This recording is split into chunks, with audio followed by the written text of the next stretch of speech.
छुआछूत और कैसे हमारे साथ शोषण होता था। लेकिन अभी देखो समाज जो कहता है कि हमारे साथ ऐसा नहीं होता है। तो आपने अभी अभी देखा होगा हाल ही में professor Ritu and professor Lakshman Das ji, उनके साथ कितनी नाइंसाफी हुई, लेकिन हमारे समाज ने किसी ने आवाज नहीं उठाई। तो इसके लिए मैं बोलती हूँ कि अभी जे मंदिरों में जाना या ढोल की पीटना ये कोई ज्यादा काम नहीं है कि हम वहां पे पहुंच गए तो वहां हमारी जो है कोई एट्रोसिटी नहीं होती है। आपके साथ जहां बड़ी बड़ी पोस्टों पे आपके जो मुलाजिम पहुंचे हैं उनके साथ होता है। सो अभी अभी मैं बहुत बहुत शुक्रिया करती हूँ और उसके साथ हमारे के लाडी जी जो गुरदासपुर से आए हैं उनको मैं मंच पर बुलाना चाहूंगी कि वो अपने विचार जो हैं वो जहाँ पे आके बताएं, व्यक्त करें। और हमारे के लाडी जी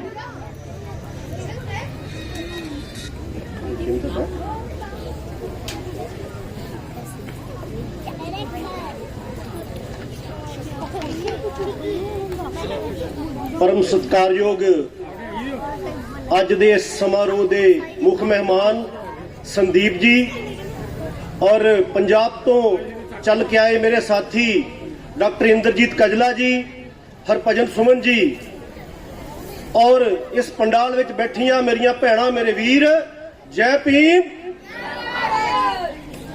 साथियों, जिस तरह डॉक्टर साहब ने हुणे गल कीती आ, प्रदीप जी ने ये प्रोग्राम जिहड़ा लिखिया और उन्होंने आस आ कि ये गल जिहड़ी अगे वधेगी। एक शायर ने बहुत वधिया लाइनां लिखियां ने, वो कहंदा किसी साए किसी गुलजार के नीचे नहीं बैठा, किसी साए किसी गुलजार के नीचे नहीं बैठा, मैं रास्ता छोड़ के मीनार के नीचे नहीं बैठा, मेरे पांव में छाले थे बला की धूप थी सर पर, मगर मैं गैर की दीवार के नीचे नहीं बैठा। ये प्रदीप अंबेडकरी जिहदा बार बार जिक्र हो रहा, मैनूं बहुत खुशी आ कि ये मेरा छोटा वीर बाबा साहब अंबेडकर दी मूवमेंट नूं मंजिल तक पहुंचाउण दे दिन रात जिहड़ा कर रहा। क्योंकि जिस तरह कुछ दिन पहला अपनी ड्यूटी तो इत्थे आया तो उहदा भी दिल करदा होगा कि मैं 4 दिन जाके अपने घरदियां दे नाल अपनी फैमिली दे नाल किते घुम आवां। लेकिन प्रदीप ने पिछले 1 महीने तो दिन रात एक कीता होया ताकि तुहाडे सारिआं नूं बाबा साहब अंबेडकर दे बारे दे विच दस्सिया जा सके, बाबा साहब अंबेडकर दे बारे दे विच दस्सिया जा सके। तो इस करके साथियों, अज बाबा साहब अंबेडकर दा असीं परिनिर्वाण दिवस मनाउण दे लई इकट्ठे होए आ। क्यों मनाउण दे लई इकट्ठे होए आ? क्वेश्चन साडे दिमागां दे विच आउणा चाहीदा। ਇਹ ਕੀ लगदा साडा कि साडी ਇਹ बरादरी दे विच पैदा होया, कि साडे पिंड च पैदा होया ਜਾਂ साडे शहर च पैदा होया? की लगदा है बाबा साहब अंबेडकर? क्यों असीं मना रहे हैं बाबा साहब अंबेडकर दा जन्मदिन? क्योंकि साथियों, जन्मदिन कभी भी किसी महापुरुष का महान नहीं हुंदा जे मौत महान ना होवे।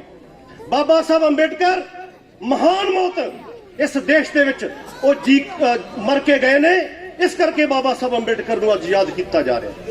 क्योंकि जिहड़े लोग समाज दे विच पैदा होके समाज कौम दी तकदीर नूं बदलण दा यतन करन, अजिहे महापुरुषां नूं याद किया जांदा। बाबा साहब अंबेडकर ने जिस समाज दे विच पैदा होए उस समाज दी तकदीर नूं बदलिया। असी गल कीती, असी कोरियोग्राफी देखी, उहदे विच जिक्र होया कि 7 करोड़ आलोक नूं लैके मैं धर्म परिवर्तन करांगा। अज असी भी बहुत वड्डी गिनती च बैठे हां, असी बहुत वड्डी गिनती च बैठे हां। साथियों, गिनती कोई मैटर नहीं करती। एक शायर ने लिखिया, कहंदे इस गल्लों नहीं कदी इतिहास बनदे किहड़ी कौम ने किन्ने पूर जम्मे। तुसी गिनती दे विच किन्ने हो इहदा कोई मतलब नहीं आ। इस गल्लों नहीं कदी इतिहास बनदे किहड़ी कौम ने किन्ने पूर जम्मे। आउण वालियां नस्लां ने पुछना है किहड़ी कौम ने किन्ने मंसूर जम्मे। तुहाडी कौम दे विच बाबा साहब अंबेडकर और महापुरुषों की मूवमेंट नूं बताउण वाले किन्ने लोग ने, यह तुहाडे कोलों आउण वाले टाइम दे विच पुछिया जाऊ। और जिहड़े लोग समाज की दर्द लैके काम करते ने, ਉਹ ਆਪਣਾ ਨਾਂ ਇਤਿਹਾਸ ਦੇ ਪੰਨਿਆਂ ਦੇ ਵਿੱਚ ਅਮਰ ਕਰ ਲੈਂਦੇ ਨੇ। ਜਿਸ ਤਰ੍ਹਾਂ ਬਾਬਾ ਸਾਹਿਬ ਅੰਬੇਡਕਰ ਨੇ ਆਪਣਾ ਨਾਂ ਇਤਿਹਾਸ ਦੇ ਪੰਨਿਆਂ ਦੇ ਵਿੱਚ ਅਮਰ ਕੀਤਾ। ਬਾਬਾ ਸਾਹਿਬ ਅੰਬੇਡਕਰ ਜਿਨ੍ਹਾਂ ਨੂੰ ਜਨਮ ਤੋਂ ਲੈ ਕੇ ਮੌਤ ਤੱਕ ਅਪਮਾਨਿਤ ਹੋਣਾ ਪਿਆ, ਅਸੀਂ ਵੀ ਰੋਜ਼ ਹੁੰਨੇ ਆ। ਪਰ ਕੀ ਸਾਥੀਓ, ਅਸੀਂ ਕੋਈ ਨਿਰਣੇ ਤੇ ਪਹੁੰਚਦੇ ਆ? ਮੈਂ ਇੱਕ ਗੱਲ ਬੜੀ ਪ੍ਰਥਾ ਦੇਖ ਰਿਹਾ ਆਪਣੇ ਸਮਾਜ ਦੇ ਵਿੱਚ ਕਿ ਮੰਦਿਰ ਦੇ ਵਿੱਚ ਗਿਆ ਔਰ ਉਹਨੂੰ ਛਿੱਤਰ ਪਏ ਤੇ ਅਸੀਂ ਸੜਕਾਂ ਤੇ ਨਿਕਲੇ ਤੇ ਅਸੀਂ ਐਜੀਟੇਸ਼ਨ ਕਰਕੇ ਘਰ ਆ ਗਏ। ਬਾਬਾ ਸਾਹਿਬ ਨੂੰ ਬਿਮਾਰੀ ਦਾ ਪਤਾ ਲੱਗਾ ਕਿ ਇਹ ਬਿਮਾਰੀ ਦੀ ਜੜ ਇਹ ਧਰਮ ਆ, ਉਹ ਧਰਮ ਦੇ ਕਰਕੇ ਸਾਡੇ ਬੱਚਿਆਂ ਨੂੰ ਨੀਚ ਤੇ ਗਵਾਰ ਕਿਹਾ ਜਾਂਦਾ। ਮੈਂ ਉਸ ਧਰਮ ਨੂੰ ਲੱਤ ਮਾਰ ਦਵਾਂਗਾ। ਸਾਥੀਓ, ਅਸੀਂ ਇੰਦਰ ਮੇਘਵਾਲ ਮਰਿਆ, ਡਾਕਟਰ ਬੰਪੋਸ਼ ਮਰੀ, ਅਸੀਂ ਧਰਨੇ ਲਾਏ ਔਰ ਧਰਨੇ ਲਾਉਣ ਤੋਂ ਬਾਅਦ ਘਰਾਂ ਦੇ ਵਿੱਚ ਆ ਕੇ ਸੌਂ ਕੇ ਬੈਠ ਗਏ।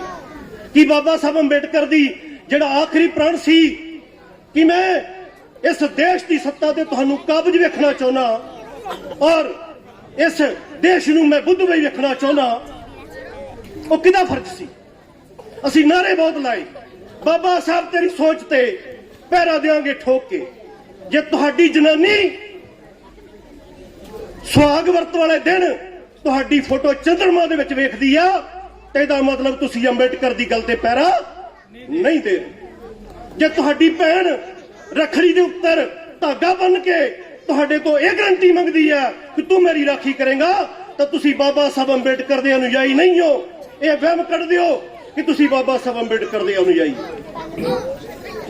ਤੁਸੀਂ ਬਾਬਾ ਸਾਹਿਬ ਅੰਬੇਡਕਰ ਦੇ ਅਨੁਯਾਈ ਹੋ। ਇਸ ਕਰਕੇ ਸਾਥੀਓ, ਇੱਕ ਸ਼ਾਇਰ ਨੇ ਬਹੁਤ ਵਧੀਆ ਗੱਲਾਂ ਲਿਖੀਆਂ। ਕਹਿੰਦਾ ਜੋ ਕਰ ਨਾ ਸਕਿਆ ਰੱਬ, ਆ ਹੁਣੇ ਤੁਸੀਂ ਦੇਖੀ ਕੋਰੀਓਗ੍ਰਾਫੀ ਕਿਸ ਤਰ੍ਹਾਂ ਮੰਦਿਰ ਦੇ ਵਿੱਚੋਂ ਧੱਕੇ ਦੇ ਕੇ ਕੱਢਿਆ ਜਾਂਦਾ ਹੈ। ਸਕੂਲ ਦੇ ਵਿੱਚ ਪੜ੍ਹਨ ਨਹੀਂ ਦਿੱਤਾ ਜਾਂਦਾ, ਪਾਣੀ ਨਹੀਂ ਚੰਗਾ ਪੀਣ ਦਿੱਤਾ ਜਾਂਦਾ, ਤਾਂ ਅਸੀਂ ਕਿੱਧਰ ਨੂੰ ਭੱਜਦੇ ਆ?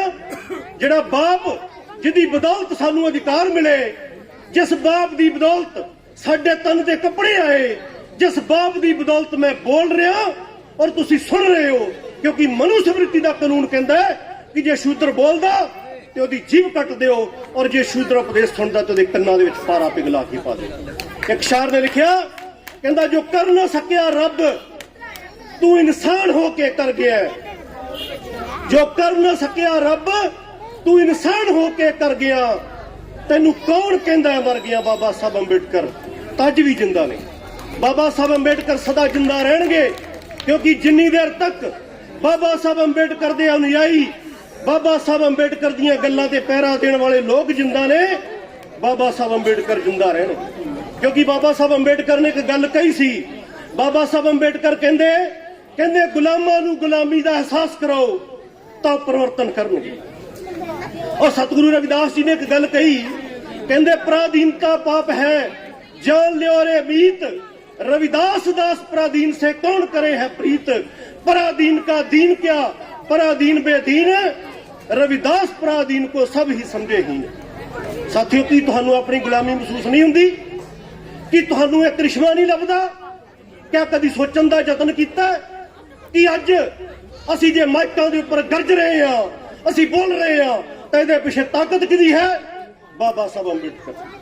ਅੱਜ ਰਜਿਸਟਰੀਆਂ ਸਾਡੇ ਨਾਂ ਤੇ ਹੋ ਰਹੀਆਂ, ਅਸੀਂ ਕੋਠੀਆਂ ਦੇ ਵਿੱਚ ਰਹਿ ਰਹੇ ਹਾਂ, ਤਾਂ ਇਹ ਤਾਕਤ ਕਿਹਦੀ ਹੈ? ਬਾਬਾ ਸਾਹਿਬ ਅੰਬੇਡਕਰ ਦੀ। ਸਾਡੀਆਂ ਮਾਵਾਂ ਭੈਣਾਂ ਚੰਗੇ ਕੱਪੜੇ ਪਾ ਕੇ ਘੁੰਮ ਰਹੀਆਂ, ਤਾਂ ਇਹ ਤਾਕਤ ਕਿਹਦੀ ਹੈ? ਬਾਬਾ ਸਾਹਿਬ ਅੰਬੇਡਕਰ ਦੀ। ਲੇਕਿਨ ਸਾਨੂੰ ਨੌਕਰੀ ਮਿਲੀ ਤਾਂ ਅਸੀਂ ਸ਼ੁਕਰਾਨਾ ਕਰਨ ਕਿੱਥੇ ਗਏ? ਆਪਣੇ ਅੰਦਰ ਝਾਤੀ ਮਾਰੋ।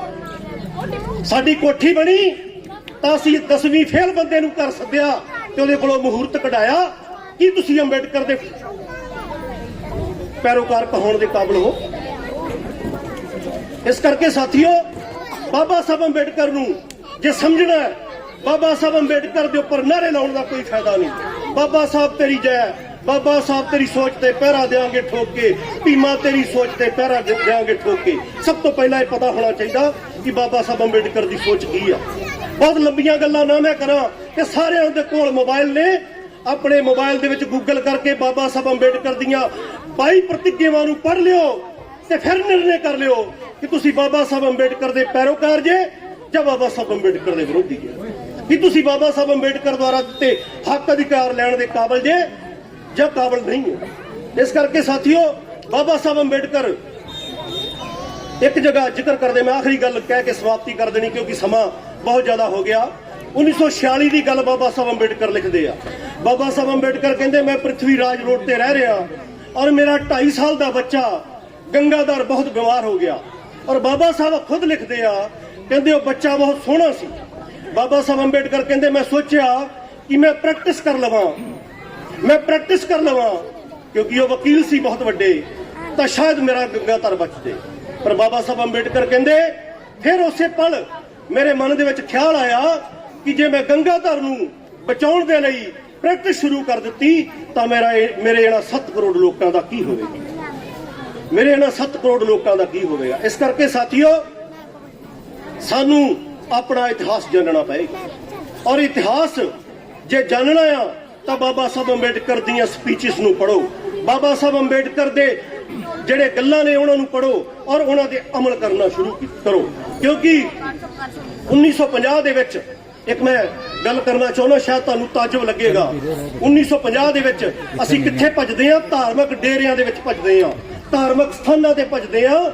1950 ਦੇ ਵਿੱਚ ਜਦ ਬਾਬਾ ਸਾਹਿਬ ਅੰਬੇਡਕਰ ਦਾ ਕਨਸਟੀਟਿਊਸ਼ਨ ਲਾਗੂ ਹੋਇਆ ਤਾਂ ਸਾਥੀਓ ਇਸ ਦੇਸ਼ ਦੇ ਵਿੱਚ ਰੱਬ ਦੀ ਉਸੇ ਦਿਨ ਮੌਤ ਹੋ ਗਈ। ਤੁਸੀਂ ਹੈਰਾਨ ਹੋਵੋਗੇ कि रब की मौत किस तरह हो गई। एक बच्चा तुहाडे घर पैदा हुंदा है और उन्होंने स्कूल दे विच दाखिल कराउण जाओ, इत्थे टीचर बैठे होणगे, वो कहेगा कि मैं तुहाडे बच्चे नूं दाखिल कर सकदा पर इहदा आधार कार्ड लैके आओ। तुसीं ये गल जे अगले नूं जवाब दिओ कि भाई पैदा होया तां ही तो मैं लैके आया, लेकिन वो कहेगा मैं तेरे बच्चे नूं दाखिल नहीं कर सकदा। क्यों नहीं दाखिल कर सकता? क्योंकि ਇਹਦਾ ਆਧਾਰ ਕਾਰਡ ਲੈ ਕੇ ਆ, ਮੈਨੂੰ ਇਹਦੀ ਡੇਟ ਆਫ ਬਰਥ ਚਾਹੀਦੀ ਹੈ। ਤਾਂ ਸਾਥੀਓ ਮੈਨੂੰ ਇੱਕ ਹੱਥ ਖੜੇ ਕਰਕੇ ਦੱਸਿਓ ਕਿ ਪੈਦਾ ਹੋ ਗਿਆ ਲੇਕਿਨ ਉਹਦੇ ਪੈਦਾ ਹੋਣ ਦਾ ਪ੍ਰਮਾਣ ਕਿੰਨੇ ਪੈਦਾ ਕੀਤਾ? ਬਾਬਾ ਸਾਹਿਬ ਅੰਬੇਡਕਰ ਦੀ ਬਣੀ ਸੰਵਿਧਾਨਕ ਸੰਸਥਾ ਨੇ ਜਿਹਨੇ ਆਧਾਰ ਕਾਰਡ ਦਿੱਤਾ। ਬੰਦਾ ਮਰ ਜਾਂਦਾ, ਇੱਕ ਇਨਸਾਨ ਮਰ ਗਿਆ ਔਰ ਤੁਸੀਂ ਬੈਂਕ ਦੇ ਵਿੱਚ ਚਲੇ ਜਾਓ ਔਰ ਜਾ ਕੇ ਕਹੋ ਸਾਡੇ ਬਾਪੂ ਦਾ 50 ਲੱਖ ਰੁਪਈਆ ਪਿਆ ਤਾਂ ਉਹਦਾ ਜਵਾਬ ਹੋਏਗਾ कि भाई जा अपने बाप दा डेथ सर्टिफिकेट लेके आ। डेथ सर्टिफिकेट कौन दिंदा है? कौन दिंदा है डेथ सर्टिफिकेट? डेथ सर्टिफिकेट बाबा साहब अंबेडकर दे कॉन्स्टिट्यूशन दे अधीन बनी संस्था दी। इस करके साथियों अडंबरा दे विचों बाहर निकलो, वहमां दे विचों बाहर निकलो, बाबा साहब अंबेडकर दा इतिहास जानो।